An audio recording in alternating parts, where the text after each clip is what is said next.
जय हिंद दोस्तों। आज हम पढ़ेंगे हमारा दूसरा कंपोनेंट, जो कि किसका कंपोनेंट है।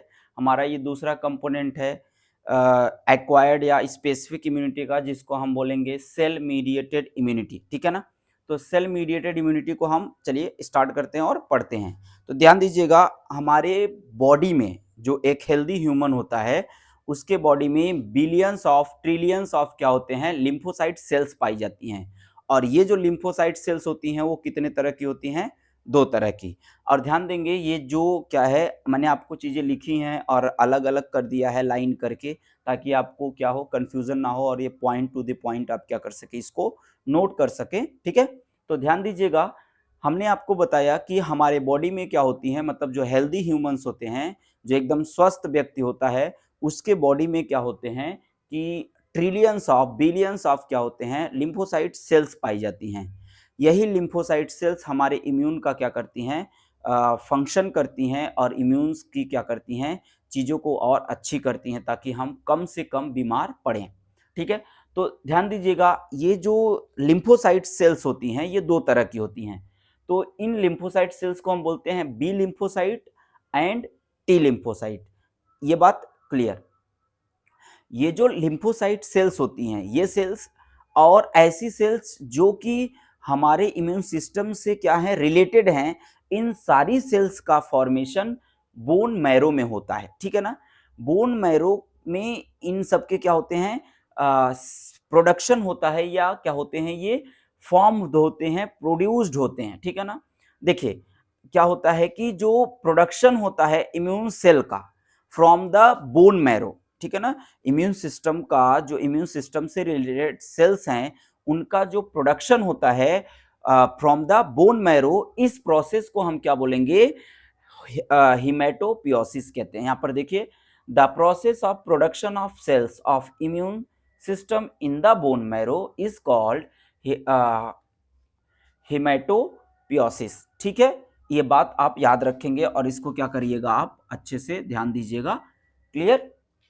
आगे कह रहे हैं, ध्यान दीजिएगा कि जो हमारा क्या है, यहाँ पर सेल मीडिएटेड इम्यूनिटी है, इस सेल मीडिएटेड इम्यूनिटी को हम क्या बोलते हैं, टी सेल इम्यूनिटी कहते हैं। इसको हम टी सेल इम्यूनिटी क्यों कह रहे हैं, यही जरा सुनिएगा, ध्यान दीजिए। इसको हम टी सेल इम्यूनिटी इसलिए बोलते हैं क्योंकि जो हमारा टी लिम्फोसाइट होता है, जो हमारा टी सेल होता है, ये प्रोसेस के लिए या मेच्योर होने के लिए कहाँ पर जाते हैं, ये मेच्योर होने के लिए थाइमस में जाते हैं, because it is called T cell immunity. यहाँ पर देखिए, because T lymphocytes mature in the thymus, this immunity is also called T cell immunity. ध्यान देंगे, जो हमारा टी सेल होता है ये प्ले करता है दो बहुत ही महत्वपूर्ण क्या फंक्शन। एक को हम बोलते हैं क्या, इफेक्टर, और दूसरे फंक्शन को बोलते हैं रेगुलेटर। ठीक है ना। तो ये क्या करते हैं, जो हमारा टी सेल है ये इसको रेगुलेट करना भी बहुत जरूरी है। ये खुद रेगुलेशन का काम करता है। ठीक है ना। और कैसे करता है, इफेक्टर का काम कैसे करता है, इफेक्ट कैसे डालता है, ध्यान दीजिएगा। It include cytolysis, breakdown of cell. कौन से सेल ब्रेकडाउन होंगे, ऐसे सेल ब्रेकडाउन करेगा ये जो कि क्या है, एंटीजन से, मतलब माइक्रोब से या ट्यूमर सेल से क्या है, अफेक्टेड हैं। ठीक है ना। वो क्या करेंगे, उन सेल को क्या होता है, इम्यून रिस्पॉन्स देता है, और वो सेल क्या होते हैं, डिस्ट्रक्ट हो जाते हैं। तो यहाँ पर देखिए, destruction of cell by immune response, ये सेल्स क्या होते हैं, इम्यून रिस्पॉन्स से क्या होते हैं, डिस्ट्रैक्ट हो जाते हैं। कौन से सेल्स डिस्ट्रैक्ट होंगे, जो सेल क्या है, इन्फेक्टेड हैं with microbe and tumour cell. Clear. इसके बाद कह रहे हैं रेगुलेटरी। देखिए, इसका फंक्शन, जो रेगुलेटरी फंक्शन है वो है क्या, this function are either to increase और suppress other lymphocytes and necessary cells. जब टी सेल्स क्या होंगी, चीजें काम करती हैं, तो टी सेल के फंक्शन को कोई और आकर के डिस्टर्ब ना कर दे, कोई बाहर से आकर के सेल डिस्टर्ब ना कर दे, तो ये क्या करते हैं, जो आवश्यक सेल्स हैं उनका भी, और जो कि क्या है, लिम्फोसाइट्स, कुछ और लिम्फोसाइट्स होते हैं, क्योंकि मैंने आपको बताया यहाँ पर trillions of lymphocytes present in our body, मतलब एक ह्यूमन क्या जो हेल्दी ह्यूमन है उनकी बात कर रहे हैं, तो वो क्या करते हैं, उनको सप्रेस कर देती हैं और रेगुलेट करती हैं अदर क्या होते हैं, जैसे अगर कहा जाए किस सर कौन से ऐसे लिम्फोसाइट्स हैं जिनको ये रेगुलेट करती हैं, तो आपको पता है बी लिम्फोसाइट्स जो होती हैं जिनको ये क्या करता है, स्टिमुलेट करता है for the production of more and more antibodies, ठीक है ना, बहुत ज्यादा एंटीबॉडीज बनाने के लिए क्या करती हैं, उनको ये स्टिमुलेट करती हैं। तो ठीक है, ये क्लियर हो गया। अब हम चलते हैं function and types of T cell, ठीक है ना, function and types of T cell. ध्यान देंगे, पहला जो हमारा टी सेल है उसको हम बोलते हैं helper T cell. Helper T cell stimulated B cells to produce more and more antibodies. ये हमने आपको बताया प्रीवियस वाले वीडियो में कि एंटीबॉडी का फॉर्मेशन हमेशा बी सेल करती हैं, इसीलिए बी सेल को हम एंटीबॉडी मीडिएटेड इम्यून सिस्टम के क्या होते हैं, अकॉर्डिंग पढ़ते हैं, ठीक है ना। तो अब यहाँ पर क्योंकि क्या होती हैं, जो टी सेल होती हैं वो कभी भी एंटीबॉडी का फॉर्मेशन नहीं करती हैं, एंटीबॉडी का फॉर्मेशन हमेशा बी सेल करती हैं। तो बी सेल को ये स्टिमुलेट करता है, ये उसको क्या करता है, कैटालाइज करता है, ताकि वो क्या हो, बहुत ज्यादा मात्रा में एंटीबॉडीज प्रोड्यूस कर सकें, और जिसके बॉडी में जितना ज्यादा एंटीबॉडी होगा वो इंसान, वो व्यक्ति उतना ही स्वस्थ रहेगा, उतना ही हेल्दी रहेगा, ठीक है। तो ध्यान दीजिएगा आगे, दूसरा जो है वो है साइटोटॉक्सिक टी सेल।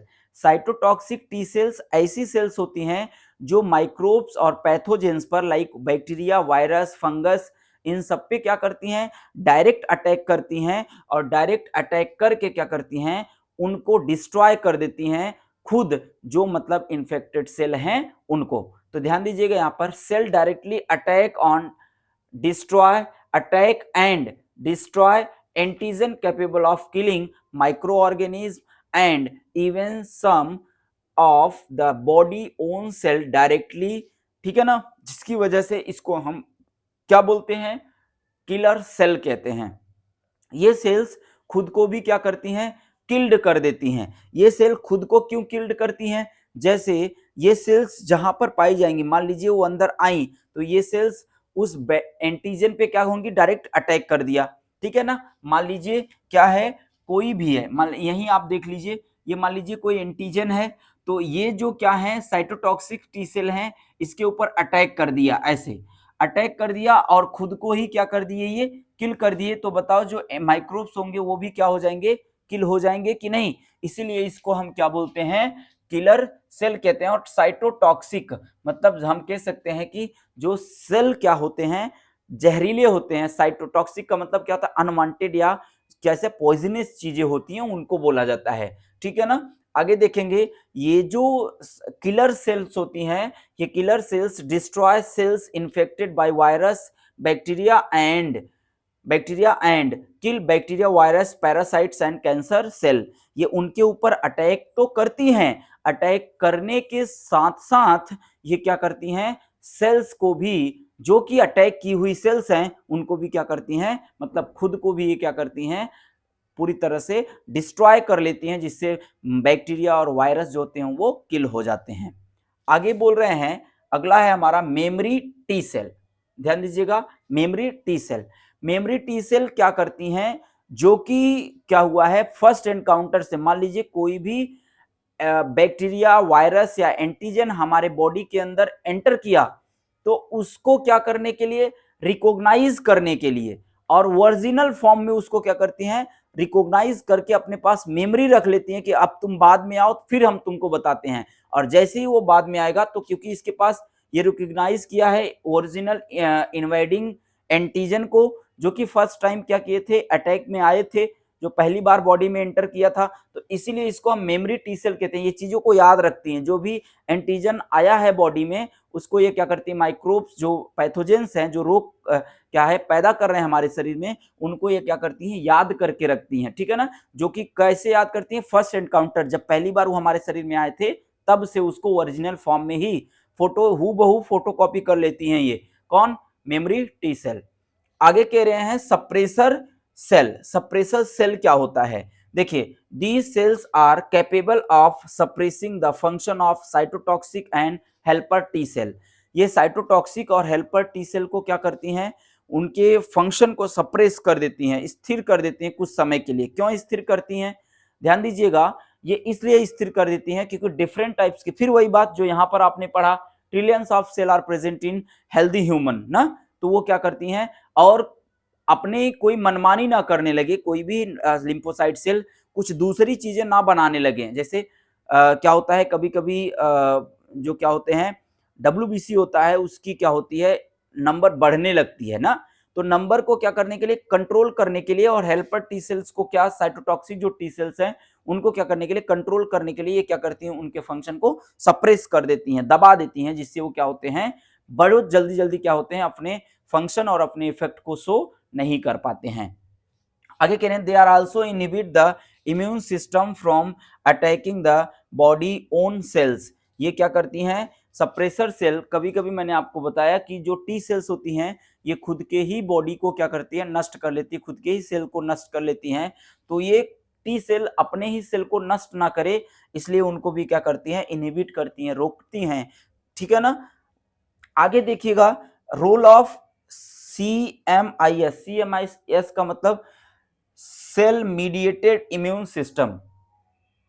ठीक है, cell mediated immune system, it protect the body, ये हमारी बॉडी को क्या करती हैं, प्रोटेक्ट करती हैं अगेंस्ट वायरस फंजाई, वायरस से और फंजाई से, and some bacteria which have enter the host cells, जो कि होस्ट सेल के अंदर क्या हुए हैं, इंटर किए हैं, उस सेल्स को क्या करती हैं, उस बैक्टीरिया को क्या करती हैं, उस बैक्टीरिया से, उस फंगस से, उस वायरस से, उस पैरासाइट से हमारे बॉडी की क्या करती हैं, रक्षा करती हैं। अगला है CMIS is responsible for rejection of kidney graft. देखिए ध्यान दीजिएगा, ये जो सेल मीडिएटेड इम्यूनिटी होता है, ये जब किडनी ट्रांसप्लांटेशन होता है तो किडनी ट्रांसप्लांटेशन को रिजेक्ट कर देती हैं। ठीक है ना, उनको एक्सेप्ट नहीं करती हैं। आप पूरी तरह से किडनी को क्या करिए, उसके ब्लड ग्रुप से आप मैच करा कर ले आए, चाहे जो भी करती हैं, लेकिन ये क्या कर देंगी, सेल मीडिएटेड जो इम्यूनिटी होती है उसको हमेशा क्या करती है, रिजेक्ट करती हैं। इसी की वजह से डॉक्टर जब किडनी ट्रांसप्लांटेशन होता है तो एंटी रिजेक्शन क्या देता है, दवाइयां देता है, ताकि सेल मीडिएटेड इम्यूनिटी क्या हो, जो हमारी किडनी जो कि ट्रांसप्लांटेशन हुई है, जो कि दूसरों से बॉडी के अंदर इंटर कराया गया है, उसको क्या करें, ये डिस्टर्ब ना करें। जानते हैं अगर दवाइयां ना दी जाएं तो ये क्या होंगी, जो सेल मीडिएटेड इम्यूनिटी है, ये किडनी ट्रांसप्लांटेशन जो कि किडनी ग्राफ्टिंग कहलाता है, उसको क्या करेंगी, रिजेक्ट कर देंगी, और किडनी पर अटैक करके किडनी को पूरी तरह से ध्वस्त कर देती हैं, खराब कर देती हैं, जिससे कि डॉक्टर को फिर से किडनी का क्या करना पड़ेगा, इलाज करना पड़ेगा, और हो सकता है फिर से ट्रांसप्लांटेशन की प्रक्रिया दोबारा से शुरू करनी पड़े। कभी कभी ये देखा जाता है कि अभी दोनों किडनी सही है, मान लीजिए एक किडनी क्या हुआ, खराब हुआ, कुछ दिन के बाद दूसरी किडनी खराब हो गई, एक नया लगवा दिए तो दूसरी खराब हो गई या वही खराब हो गई। उसका कारण क्या है, सेल मीडिएटेड इम्यूनिटी है। ये क्या करते हैं, रिजेक्ट कर देते हैं, उसको पहचान नहीं पाते हैं, उसको पहचानना ही नहीं चाहते, इसलिए एंटी रिजेक्शन क्या होती हैं, दवाइयां दी जाती हैं, जिससे कि किडनी को ये क्या कर सके, पहचान सके और किडनी प्रॉपर फंक्शन कर सके। तो ये पूरा था दोस्तों क्या, किसके बारे में, हमारा जो कंपोनेंट था एक्वायर्ड या स्पेसिफिक इम्यूनिटी की, उन दोनों के कंपोनेंट पहले प्रीवियस वाले वीडियो में हमने पढ़ा है, आप जाकर के देख लीजिएगा, एंटीबॉडी मीडिएटेड इम्यूनिटी या ह्यूमोरल इम्यूनिटी, और यहाँ पर मैंने आपको दूसरा कंपोनेंट बताया जिसको हम बोल रहे हैं सेल मीडिएटेड इम्यूनिटी या फिर टी सेल इम्यूनिटी। ठीक है, अब हम आगे पढ़ेंगे स्पेसिफिक इम्यूनिटी, मतलब जो एडॉप्टिव इम्यूनिटी है उसके टाइप्स के बारे में। ये हम फिर से आपको बता रहे हैं, ये हमने आपको पढ़ाया क्या, उसके कंटेंट के बारे में या उसके कंपोनेंट्स के बारे में। अब हम पढ़ेंगे टाइप्स ऑफ एक्वायर्ड और स्पेसिफिक इम्यूनिटी, तो उसमें आप पढ़ेंगे क्या, passive adaptive immunity and active adaptive immunity. चलिए तब तक के लिए जय हिंद, जय भारत।